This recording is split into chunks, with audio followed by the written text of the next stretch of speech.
You know, I was very lucky. 21 years ago, we had done our first relay, 10 teams, $10,000, 10 music CDs. That was painful for 24 hours. We got invited to a training in Tacoma, Washington to see the flagship relay in the country. Walked into the room with 60 other relayers, and who are our coaches for the day? Dr. Gordy Klatt and Pat Flynn, the founder and mother of Relay. We were truly blessed. And what I remember most was the sharing of the ideas. We called it the passing of the microphone. And you're just filling out idea after idea after idea in your notebook, trying to find the top 3 that you could institute next year and what impact that would have on your event. It was the culture of why not. People were trying everything and anything possible to have an impact.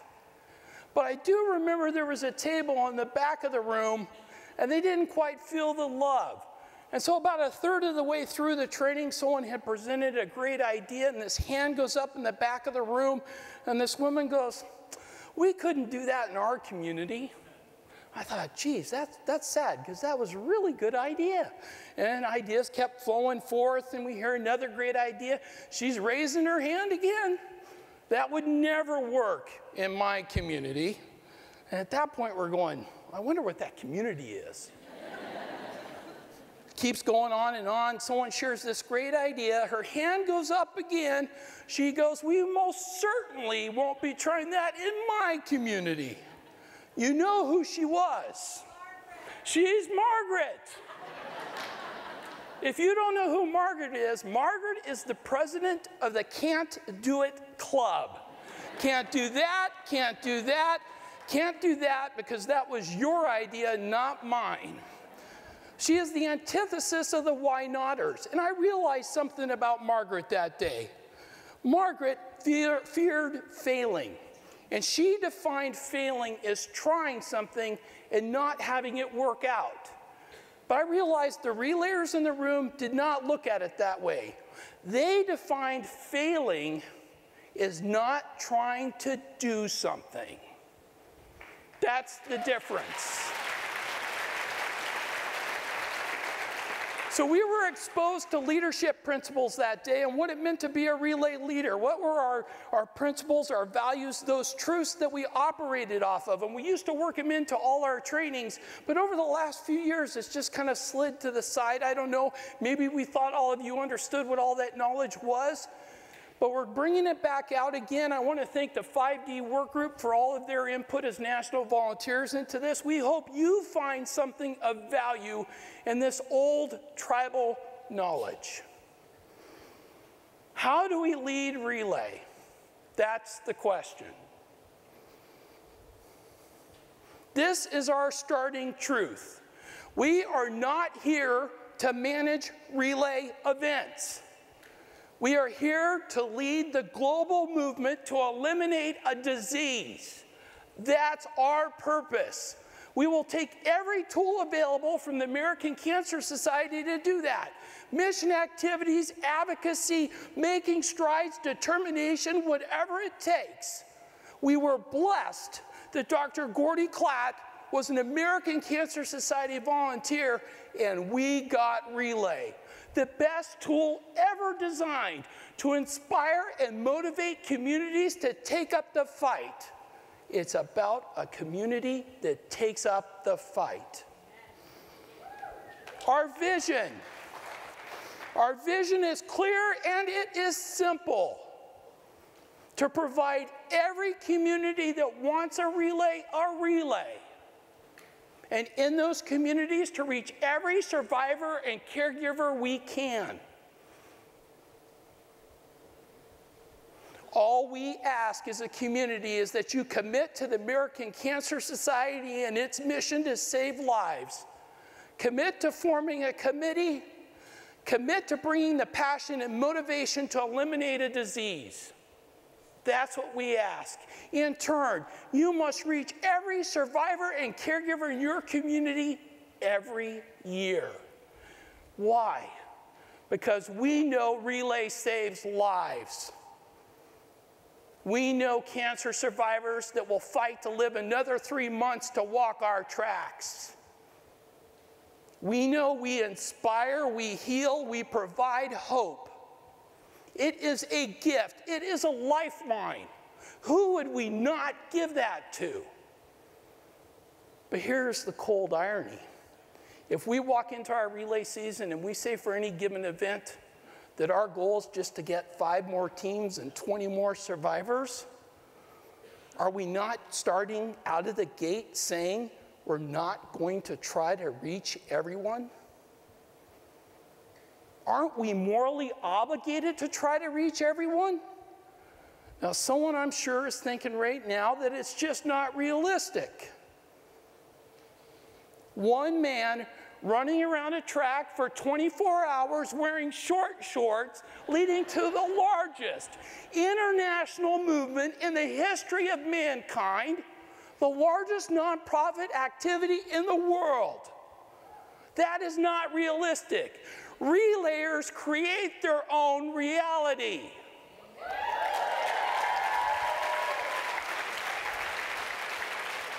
We do not accept the cancer reality of today. We're creating a cancer-free world. In 6,100 events, 700,000 cancer survivors, and 4 million participants are the proof we're winning.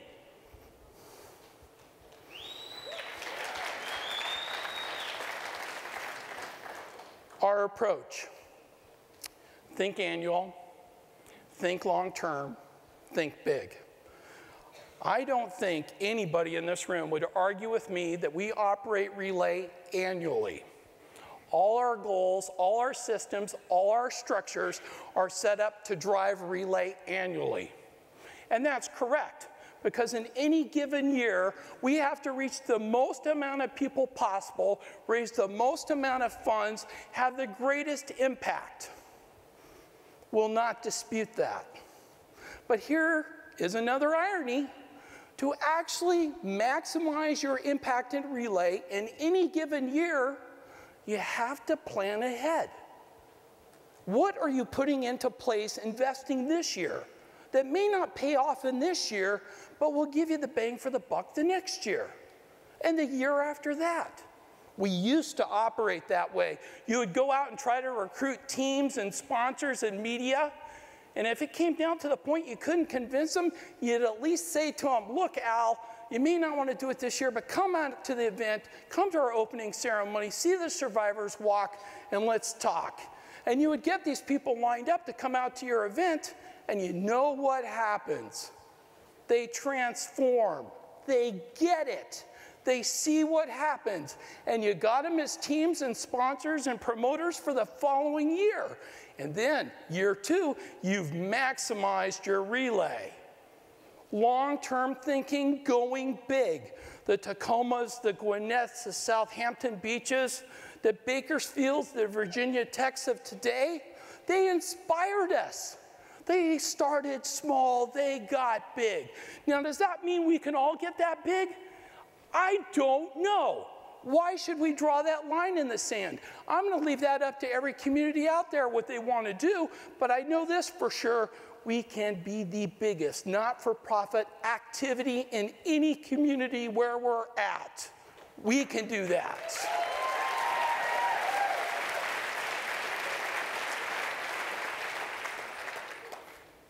We are built on best practices. Actually, we're built on darn good ideas. Somebody shared a good idea and you heard it in a meeting. You started to write it down. Maybe you asked a few questions. You never ask enough questions. You just get enough of a general idea that you can go back to your community and implement it. You tailor it to your resources, how your community operates. You put it into play, and other people are doing that in their communities. The beauty of those darn good ideas was that you could morph them to fit how you operated. And then they start to work in multiple communities, and we go, oh, that's a best practice. And that was inspiring, that people could tailor it and make it for their community. Another benefit of that was that you could hear a darn good idea or a best practice, and instead of doing those things, it would lead you to another idea. It created this brainstorming process that inspired people to own their own ideas. But somewhere along the line, a good idea was identified as a best practice, which was subsequently turned into a policy, then operationalized as a strategy, and then trained as a mandatory checklist.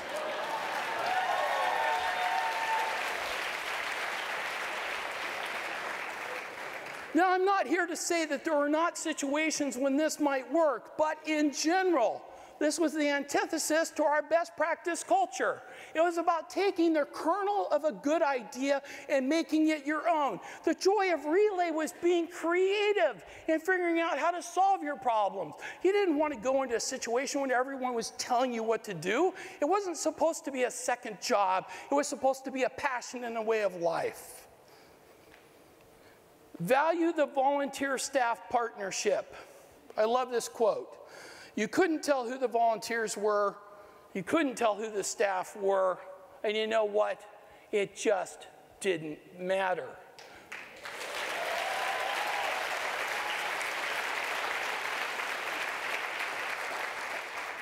The reason was they brought the same passion and motivation to eliminating the disease and supporting the American Cancer Society. There was mutual respect and trust built up through teamwork through time. They got something bigger by working together.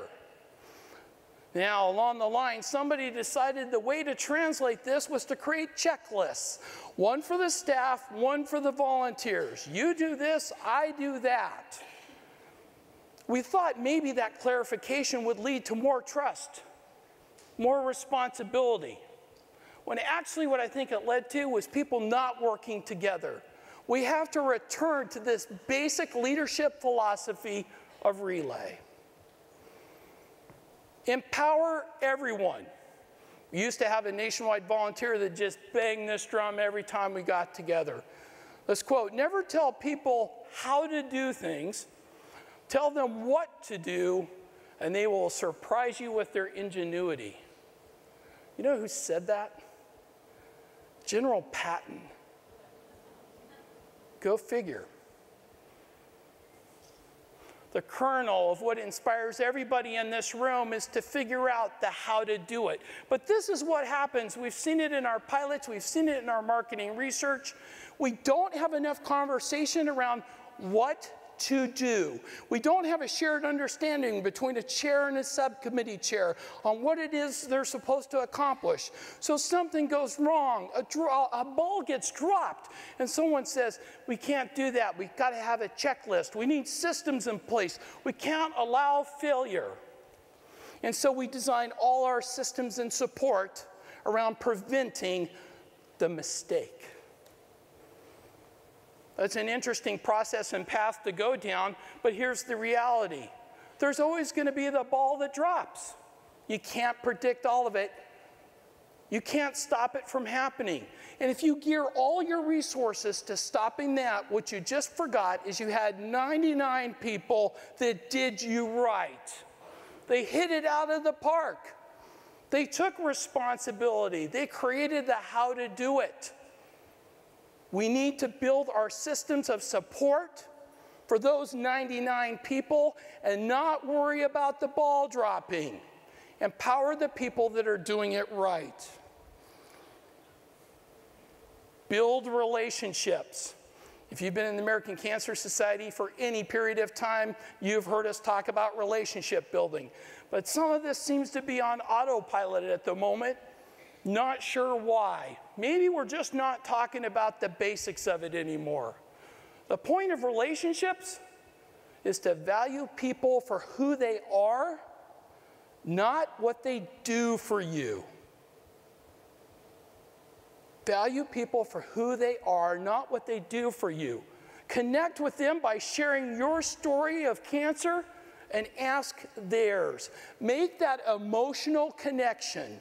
And when you do that, people will walk through fire for you.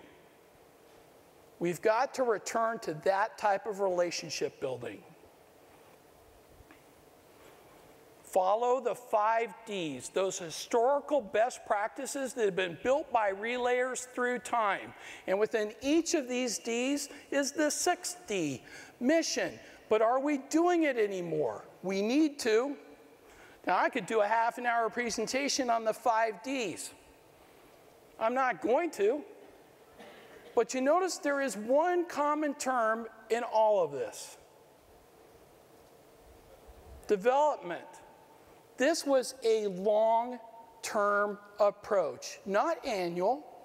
We get volunteers, we develop volunteers through time. We get teams, we develop teams through time. We get survivors and caregivers.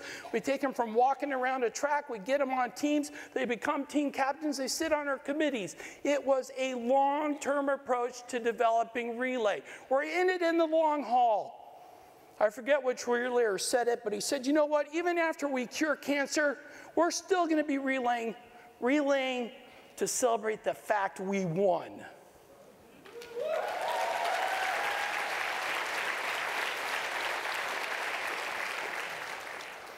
Tenets of fundraising.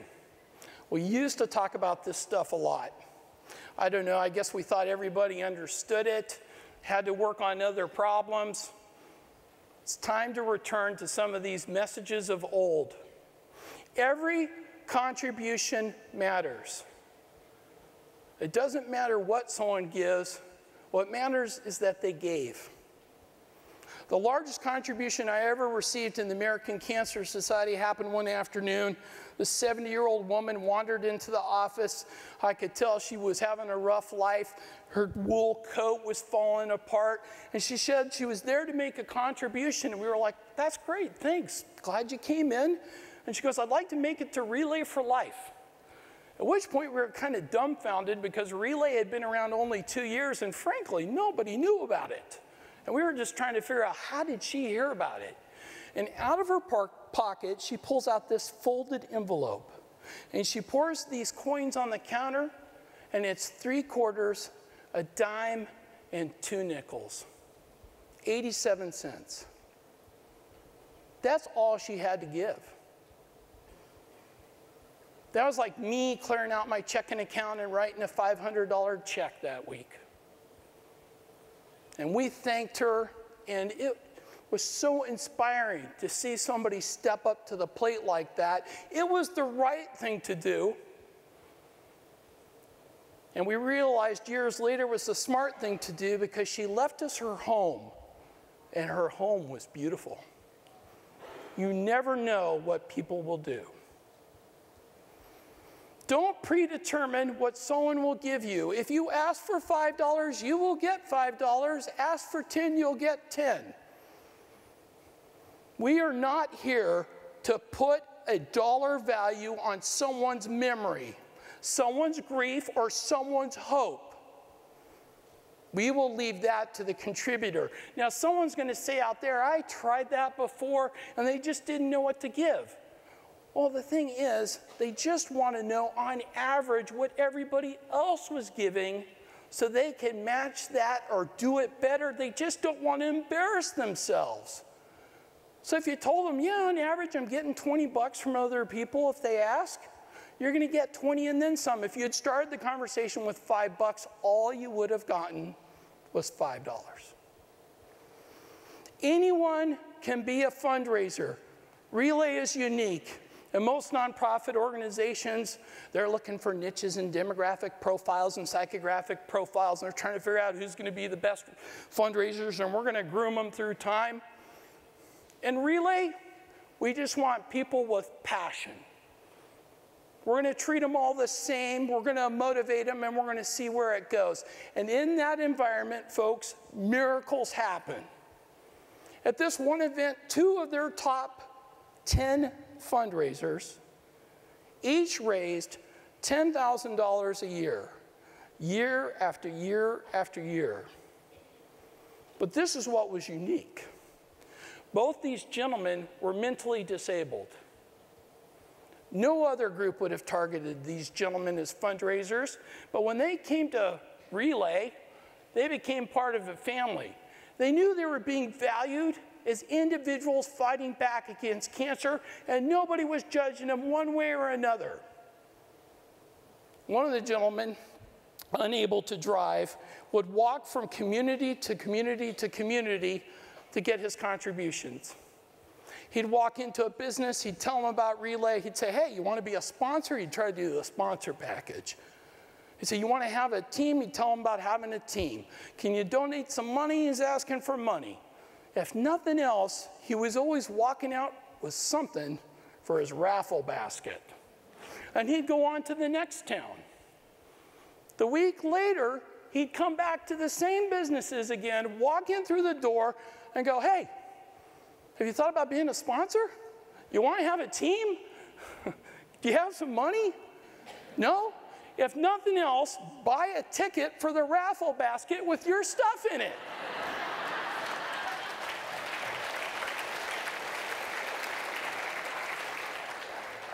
And they did. Those communities were so proud of him. He was their Relay guy. Those two gentlemen had such an impact on their event, inspired everybody to work that much harder. They showed what was possible. Have individuals, teams, and events set their goals. We cannot walk into a room and hand somebody a goal. It's like going to work. We don't need that second job, thank you. But we do know this through research. If people set goals, if teams set goals, if events set goals, they raise more money. It works. The thing is, it has to be their choice. So how do you do that? I was at a division meeting where they had most of the chairs from their events. They asked each chair, how much do you think you can raise next year? They all wrote down on a piece of paper what they thought they could raise, and they went and they taped it up on a wall. Then a survivor came out and he gave this talk of his cancer experience, and it was one of the most gut-wrenching stories I have ever heard. And he looked at the audience and said, do you think we can do more? And somebody stood up, walked to the wall, and changed their number. And everybody followed. They all changed their numbers. It was one of those Relay moments. We thought, geez, we're on to something here. So we took it back to events to see if it would work at events. My event had been stuck around $140,000, maybe growing $10,000, $15,000 a year. We just couldn't get over the hump.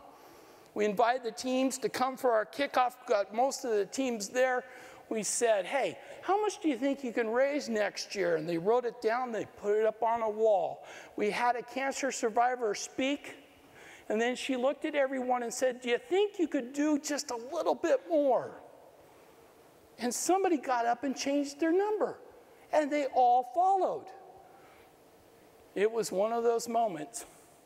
The teams came back and said they could raise $250,000. They didn't meet their goal. They raised $216,000.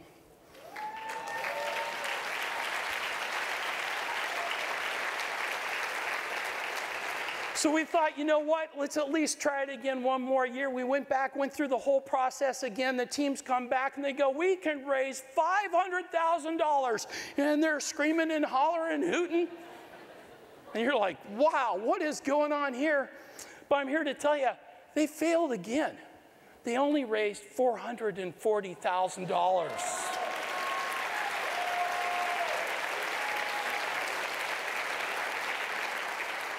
But we thought, you know what, don't throw the towel in yet. Surely this will work at some point in time. Let's go back again. They come back and they tell us, we're going to raise you $750,000. And most of these team captains are staying through time. They know what's going on, and they're getting all pumped up. They didn't meet their goal, folks. Just $660,000.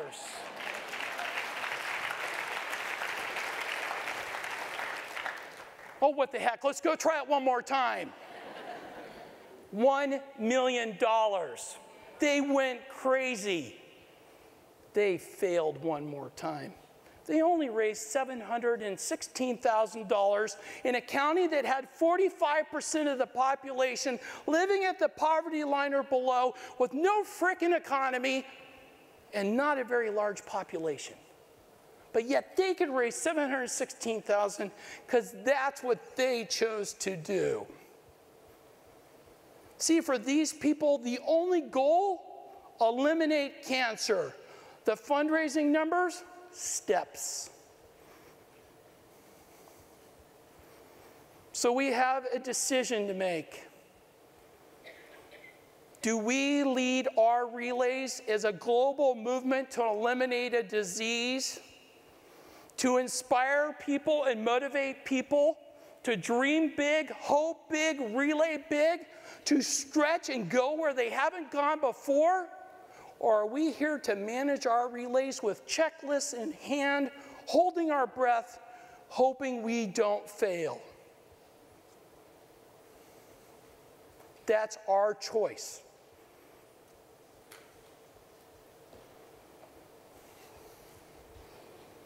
At this relay, 2,000 people have gathered for opening ceremonies and are sitting in the stands. Below them are a group of Native American drummers drumming a chant that's actually a tribal cry, the gathering of the tribe, and it's echoing out across the valley. In the opening ceremonies, people will hear about the American Cancer Society's efforts to support cancer patients and their families. They will hear about Relay for Life, a global movement to eliminate a disease. They will hear survivors speak, caregivers speak, and live music. And in that opening lap, 600 cancer survivors will take the track. One of those survivors was Dale. He was battling bile duct cancer. This was to be his last relay, and this is what he thought. We're just loving it. This is awesome. I'm overwhelmed. I am so blown away at what one community or a group of people could do. Put this together. Look at these tents. But I'm telling you, the support this community's given and the Cancer Society, this has just blown me away. You know, it's the worst thing that can happen to anybody. But I look around it, and all of a sudden I go, you know, if you grab the people that this has affected the most, which are the people with these tents and out here helping and putting the money in place, you know, this isn't an unsolvable problem. It's a solvable problem. Oh, Relay for Life means hope to me. It shows me that the world is focusing on cancer. And when I see so many people coming together with a Relay for Life, it's just inspirational to realize that the world is working on a cure for cancer. And hopefully sooner than later. When Dale got his diagnosis of bile duct cancer, nobody would have blamed him in our community if he had gone into his house, shut the door, and called it a day. He had lost his mother to cancer, his sister to cancer, bile duct cancer, and now somebody had given him that same diagnosis. But he made a choice. Maybe it was because of his 2 young kids, maybe it was because his dad was on the committee, but Dale made a choice to be a relay leader. He went to every American Cancer Society function he could get to, every relay meeting possible over multiple counties to deliver a single message to inspire people. Cancer is the best, worst thing that has ever happened to me because now I understand the value of my life. I relay for people like Dale, and I know all of you in this room have those stories as well. When I first joined the American Cancer Society as a volunteer with my family, our staff person sat us down and she said this: the American Cancer Society is here to eliminate cancer. And when we do that, we're turning off the office lights, we're canceling our leases, and we're calling it a day. And that inspired me. I thought, these people are dedicated to putting themselves out of business. They're serious about this mission of eliminating this disease. We owe it to every survivor, every caregiver, everyone we have lost to this disease, to be the community Relay for Life leaders they deserve. Relay will be the thing that finishes this fight. Let's turn off the office lights.